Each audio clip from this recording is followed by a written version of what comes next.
बिस्मिल्लाहिर्रहमानिर्रहीम। अस्सलाम वालेकुम प्यारे स्टूडेंट। तो आज का हमारा लेक्चर नंबर 5 है और हम इस लेक्चर में पढ़ेंगे मोल कैलकुलेशन। तो चलो चलते हैं और लेक्चर को शुरू करते हैं।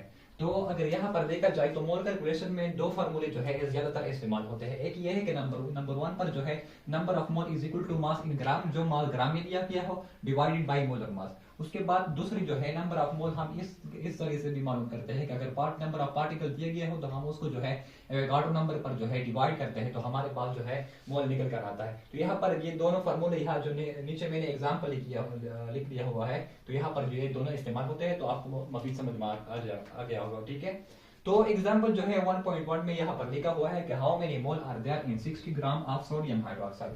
मतलब ये कि हमें 60 ग्राम जो है सोडियम हाइड्रोक्साइड दिया गया है और ये जो है ये बताया गया है कि इसमें कितने मोल है। तो अगर इस मोल को मैं मालूम करूँ डायरेक्टली, यहाँ पर मैं सोल्यूशन लिखूं, अगर इसका मैं सोल्यूशन लिखूं तो इस फार्मूले के अगर मैं लूं तो ये फार्मूला कुछ इस तरह बनता है कि number of mole is equal to mass in gram. Mass in gram हमें दिया गया है 60 gram divided by molar mass. यहाँ पर जो है मोलर मास। अब मोलर मास हम किस तरह मालूम करते हैं, यहाँ पर मैं सोडियम हाइड्रोक्साइड को लेता हूँ, सोडियम NaOH को लेता हूं। ठीक है, यहाँ पर हमारे पास जो सोडियम है वो 23 है, प्लस ऑक्सीजन हमारे पास 16 है, प्लस हाइड्रोजन 1 है, तो इनसे हमारे लिए बनता है 40 ग्राम पर मोल। ठीक है, तो ये हमारे पास 40 ग्राम पर मोल, या हम इसको इस तरह भी लिख सकते हैं कि 40 ग्राम मोल इनवर्स। इसको हम मोल इनवर्स भी लिख सकते हैं, ये 1 है। ठीक है, इसको हम मोल इनवर्स भी लिख सकते हैं। तो मैंने ये बताया कि यहाँ पर 60 ग्राम ऑफ सोडियम हाइड्रोक्साइड दिया हुआ है और ये चाहता है कि हम इसका मोल मालूम करें। तो मोल मालूम करने के लिए हमारे पास ये फार्मूला है और ये फार्मूला किस तरह है कि वो मास जो ग्राम में दिया गया हो डिवाइडेड बाय मोलर मास। तो यहाँ पर तो उसने 60 ग्राम दिया गया है, लेकिन यहाँ पर हमने क्या मालूम किया, उसका मोलर मास मालूम किया। और जब हम इसको इस तरह जो है इस पर डिवाइड करते हैं तो हमारे पास जो है आंसर आता है। तो हमारे पास मोल जो है शायद 1.5 आंसर आ रहा हो। ठीक है, तो ये हमारे पास क्या हो गया, मोल हो गया। ठीक है, तो ये कुछ इस तरह मालूम होते हैं। यहाँ पर मोल और मोल में ये फर्क है। ठीक है, यहाँ पर सिर्फ MOL हम लिखते हैं, लेकिन पूरे मोल के लिए हम जो है LE भी लिखते हैं। तो फिर से मैं बताता हूँ कि एग्जाम्पल में ये दिया गया है कि how many mole are there, कि कितने मोल है 60 ग्राम ऑफ सोडियम हाइड्रोक्साइड में। तो फार्मूला कुछ इस तरह है कि मास इन ग्राम, तो यहाँ पर मास इन ग्राम दिया गया है, 60 ग्राम को मैंने ले लिया, यहाँ पर पुट कर दिया, और डिवाइड बाय क्या, मोलर मास। अब हम मोलर मास किस तरह मालूम करते हैं, वो जो हमें जो सोडियम हाइड्रोक्साइड का फार्मूला दिया गया है तो उसके जरिए से हम मालूम करते हैं। किस तरह, क्योंकि सोडियम हमारे पास 23 है, उसका मास, उसका जो हमारे पास मास है प्लस ऑक्सीजन प्लस हाइड्रोजन। ठीक है, एटॉमिक नंबर और मास नंबर, उसका जो हमारे पास मास नंबर है वो 23 है, ऑक्सीजन का 16 है और हाइड्रोजन का 1 है। तो इसको हम प्लस करते हैं और हमारे पास जो प्लस से आया वो हमारे पास 40 ग्राम पर मोल आ गया। ठीक है, तो ये हमारे पास मोलर मास हो गया। तो उसको हम जो है उस मास इन ग्राम को डिवाइड करते हैं किससे, मोलर मास से, तो हमारे पास ये वैल्यू जो है आती है। उसके बाद यहाँ पर प्रैक्टिस प्रॉब्लम दिया गया है, यही बुक में के बुक में प्रैक्टिस प्रॉब्लम दिया गया है, जो वो मांग रहे हैं कि मालूम करो क्या, मॉलिक्यूलर मास को मालूम करो।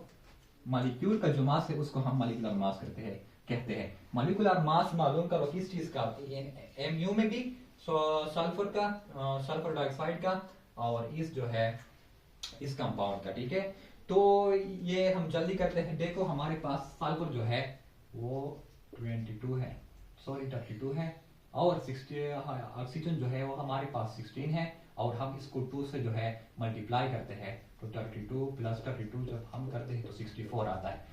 तो ये प्रैक्टिस प्रॉब्लम ज्यादातर आप खुद करोगे। ठीक है, जब मैं एक प्रॉब्लम समझाऊं तो जरूरी है कि आप उस प्रैक्टिस प्रॉब्लम को खुद करें। ठीक है, तो ये कुछ इस तरह लिखा हुआ है, इसको इस तरह समझे। कार्बन हमारे पास 12 है, इसके साथ 8 लिखा हुआ है, तो हम इस 8 को इसके साथ जो है मल्टीप्लाई करते हैं। हाइड्रोजन हमारे पास जो है 1 है और इसके साथ क्या लिखा हुआ है, ये जो नीचे लिखा हुआ है इसको हम इसके साथ जो है मल्टीप्लाई करते हैं। अब हाइड्रोजन हमारे पास 1 है और इसको जो है हम 10 से मल्टीप्लाई करते हैं। उसके बाद प्लस नाइट्रोजन हमारे पास 14 है और इसको जो है मल्टीप्लाई करते हैं, यहाँ पर 4 लिखा हुआ है, फोर्स है प्लस ऑक्सीजन हमारे पास 16 है और मल्टीप्लाई करते हैं किसके साथ, 2 के साथ। ठीक है, तो ये कुछ इस तरह होता है। इसका मॉलिक्यूलर मास जो है मालूम करते हैं किस चीज में, एएमयू में। तो प्रैक्टिस प्रॉब्लम में है ये बताया गया है। ठीक है, तो फिर से बताता हूं, यहाँ पर लिखा हुआ है कि इसका मॉलिक्यूलर मास मालूम करो किस में, एएमयू में। तो सल्फर डाइऑक्साइड का और इस कंपाउंड का। तो एग्जांपल, दूसरा एग्जांपल है 1.2। इसमें लिखा हुआ है कि what is mass of 0.5 mole of calcium carbonate. यहां पर जो है मोल दिया गया है, लेकिन हमसे चाहता है क्या, मास। वहां पर जो था हमें मास दिया गया था, लेकिन वो हमसे क्या चाहता था, मोल चाहता था। अब यहां पर क्या होगा, अगर डायरेक्टली मैं यहां पर सोल्यूशन इसका लिखूं तो सोल्यूशन कुछ इस तरह होगा। सोल्यूशन इस तरह होगा कि ये तो हमारे पास, मैं डायरेक्ट नंबर ऑफ मोल को एन से रिप्रेजेंट करता हूं। ठीक है, आपका ये जो है इस पर प्रैक्टिस करनी होगी तो इसको आप अच्छी तरह समझेंगे।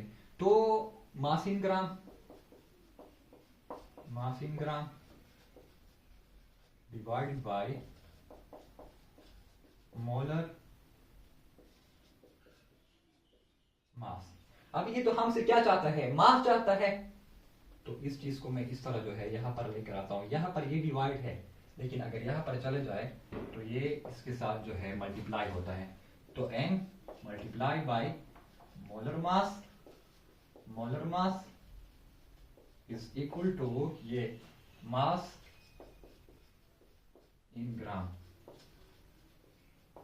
ठीक है, अब अगर इसको मैं इस तरह लिखूं, इस फार्मूले को मैं इस तरह लिखूं, यहां पर देखो, मास in gram is equal to number of mole multiplied by molar mass। तो अब ये फार्मूला हमारे पास बन गया और अब इसका जो है मास हम मालूम करते हैं। तो मास किस तरह मालूम करते हैं, हमारे पास जो है मोल कितने हैं 0.5 मल्टीप्लाई बाई मोलर मास कितना है। अब मोलर मास को जब आप मालूम करते हैं तो उस फार्मूले को देकर, यहां पर कैल्शियम कार्बोनेट अगर देखा जाए तो कैल्शियम हमारे पास 40 है, प्लस ये हमारे पास 12 है, प्लस ये हमारे पास ऑक्सीजन 16 है और 3 से मल्टीप्लाई होता है। ठीक है, तो 40 प्लस 12 42 प्लस 16 मल्टीप्लाई बाई 3 तो 48 आता है। और जब हम 48 और 42 को प्लस करते हैं तो ये 9 10 और ये हमारे पास 5 और फिर ये 9, तो हमारे पास 9 किया गया। और हम इस 0.5 को मल्टीप्लाई करते हैं किसके साथ, 90 के साथ, तो हमारे पास जो है इसका मास मालूम हो जाएगा। तो मैंने ये बताया कि इसमें जो ये हमसे बताया गया था एग्जाम्पल 1.1 में, उसने हमसे जो है उसने हमें मास दिया गया था और चाहता था क्या, मोल।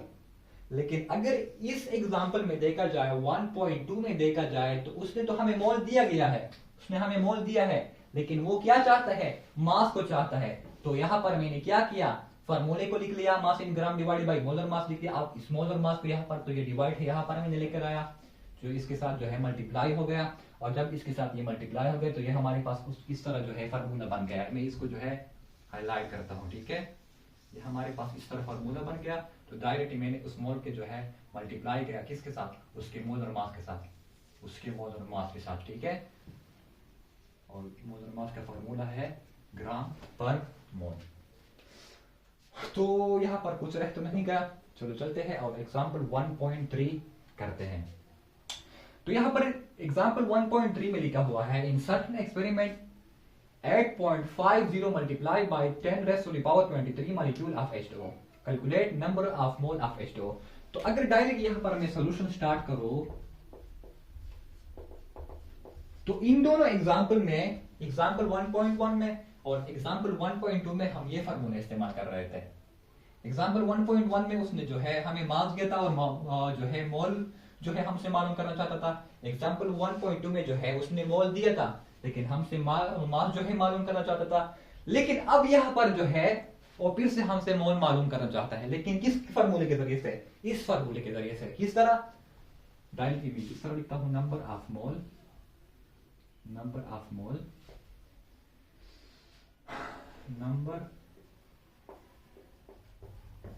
मोल is equal to number of particle.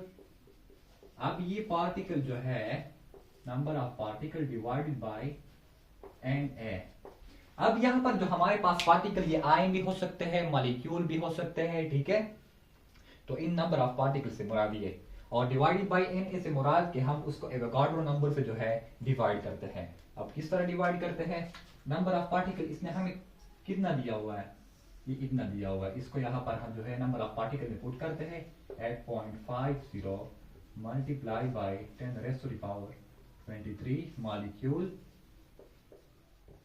Divide by Avogadro number 6.023 multiply by 10⁻23।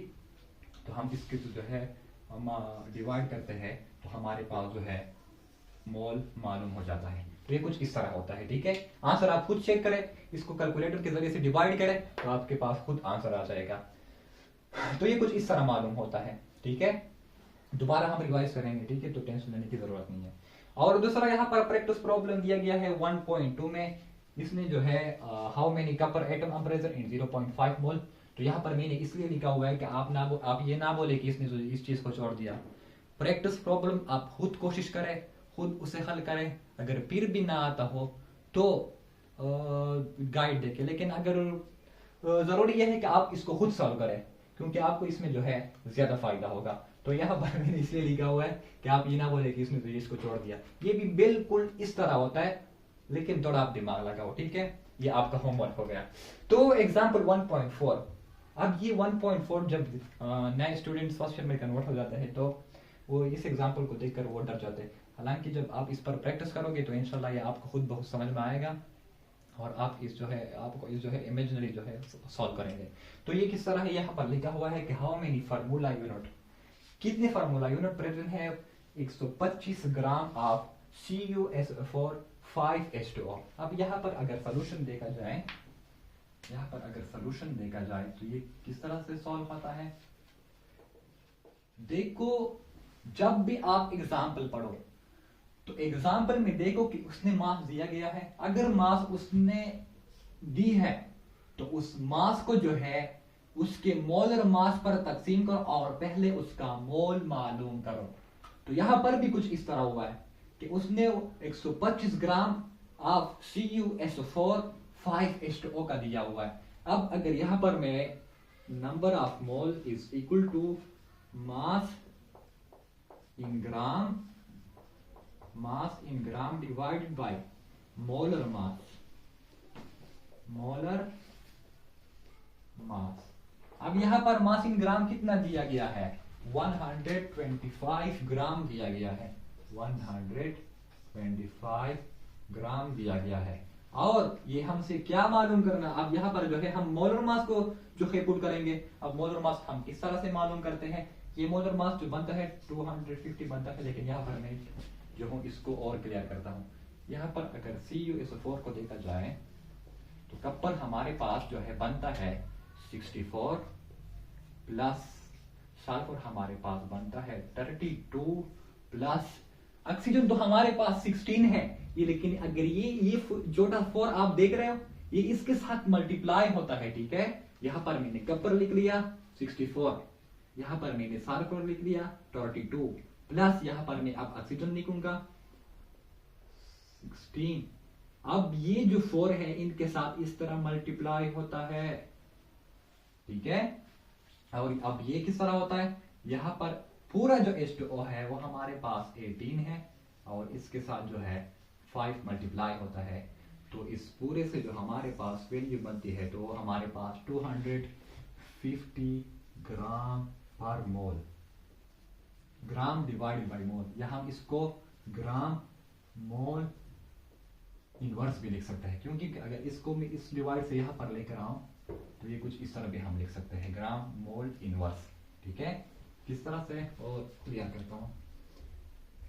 अगर ये हमारे पास ग्राम पर मोल है या इसको हम इस तरह भी लिख सकते हैं, ग्राम डिवाइड बाय मोल, और इसको मैं इस तरह ऊपर लेके जाता हूँ तो ये हमारे पास ग्राम मोल इनवर्स बन जाता है। ठीक है, तो ये हमारे पास जब हम इसको जो है इस पर डिवाइड करते हैं तो इससे हमारे पास जो वैल्यू बनती है वो हमारे पास 0.5 मोल। ठीक है, तो अब हमारे पास मोल मालूम हुआ, अब सब कुछ इंशाल्लाह जो है आसान हो गया। किस तरह, यहां पर लिखा हुआ है कि कितने फार्मूला यूनिट प्रेजेंट है, इतने मास ऑफ CuSO4 5H2O में, तो वो मास मैंने ले लिया, उसके मोल और मास से तकसीम कर दिया, डिवाइड कर दिया, तो हमारे पास 0.5 मोल जो है आंसर आ गया। अब हमारे पास दूसरा जो फार्मूला है वो हमारे पास ये है कि number of mole is equal to, यहां पर वो जो फार्मूला हमने लिखा हुआ है नंबर ऑफ पार्टिकल, अब नंबर ऑफ पार्टिकल से atom ion molecule formula unit. ठीक है, number of mole is equal to number of formula unit divided by क्या, डिवाइडेड बाय क्या, Na से मुराद क्या, एवोगाड्रो नंबर। अब यहां पर ये जो एवोगाड्रो नंबर है यहां पर ये डिवाइड है, यहां पर मैं इसको जब लेके जाता हूं तो इनके साथ ये मल्टीप्लाई होता है, तो हमारे पास जो फार्मूला बनता है, यहां पर देखो हमारे पास जो फार्मूला बनता है ये कुछ इस तरह बनता है कि नंबर ऑफ फार्मूला यूनिट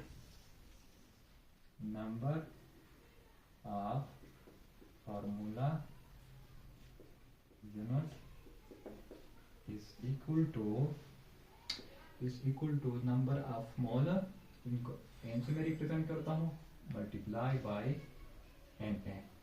अब नंबर ऑफ मोल हमारे पास कितने मालूम हुए, 0.5 मल्टीप्लाई बाय एवोगाड्रो नंबर। अब 0.5 को इस तरह अगर मैं लिखूं, मल्टीप्लाई बाय 0.23 मल्टीप्लाई बाय 10⁻23 0.5, तो यह इसको अगर मैं सिंप्लीफाई करूं तो ये हमारे पास 3.011 मल्टीप्लाई बाय 10⁻23 जो है फार्मूला यूनिट हमारे पास जो है बनते हैं। ठीक है, तो ये कुछ इस तरह हुआ। तो फिर से मैं इसको रिवाइज करता हूँ, यहाँ पर एग्जांपल दिया हुआ है 1.4, वो चाहता है कि कितने फार्मूला यूनिट है प्रेजेंट है 125 ग्राम आप इतने में, तो उस 125 ग्राम को हमने ले लिया और उसके मोलर मास से जो है तकसीम किया। मोलर मास हमने जिस तरह मालूम किया इस तरह मालूम किया कि हमारे पास जो कपर है वो 64 है, प्लस सल्फर सब 32 है, प्लस ऑक्सीजन 16 है और 4 के साथ मल्टीप्लाई कर दिया। H2O हमारे पास टोटल जो H2O है वो हमारे पास 18 है, लेकिन इसके साथ 5 लिखा हुआ है, तो हम इसको अगर पूरे को प्लस करें तो वो हमारे पास 250 ग्राम पर मोल आता है। जब हमने इस 125 को 250 पर तकसीम कर दिया तो हमारे पास 0.5 मोल आ गया। उसके बाद जब हमारे पास मोल आ गया तो ये नंबर ऑफ मोल का फार्मूला है, number of mole is equal to number of formula unit divided by Na। तो हमें नंबर ऑफ फार्मूला यूनिट चाहिए यहाँ पर, तो उसने लिखा हुआ है कि how many formula unit are present, तो उसको जो है Na को मैंने यहाँ पर लेकर आया और उसके साथ जो है ज़रब हो गया, मल्टीप्लाई हो गया और यहाँ हमारे पास इस तरह फार्मूला बन गया, number of formula unit is equal to number of mole multiply by Na। तो इसके साथ जो है हमने मल्टीप्लाई किया और हमारे पास इतना आंसर आ गया। तो उम्मीद है कि ये लेक्चर आपको समझ में आ गया होगा। तो इंशाल्लाह हाँ, फिडल के बुक में जो है मोल रेशियो दिया हुआ है, तो टेंशन लेने की जरूरत नहीं है। जब हम मोल मास कन्वर्जन पढ़ेंगे तो आप जब उसको पढ़ेंगे तो इंशाल्लाह आपको खुद ब खुद आएगा। ठीक है, तो वो मैंने छोड़ा नहीं हुआ है, उसको भी पढ़ेंगे। ठीक है, लेकिन वो अपनी बारी पर आएगा। तो उम्मीद है कि ये लेक्चर आपको समझ में आ गया होगा। तो इंशाल्लाह मिलते हैं नेक्स्ट लेक्चर में। शुक्रिया, अल्लाह हाफिज।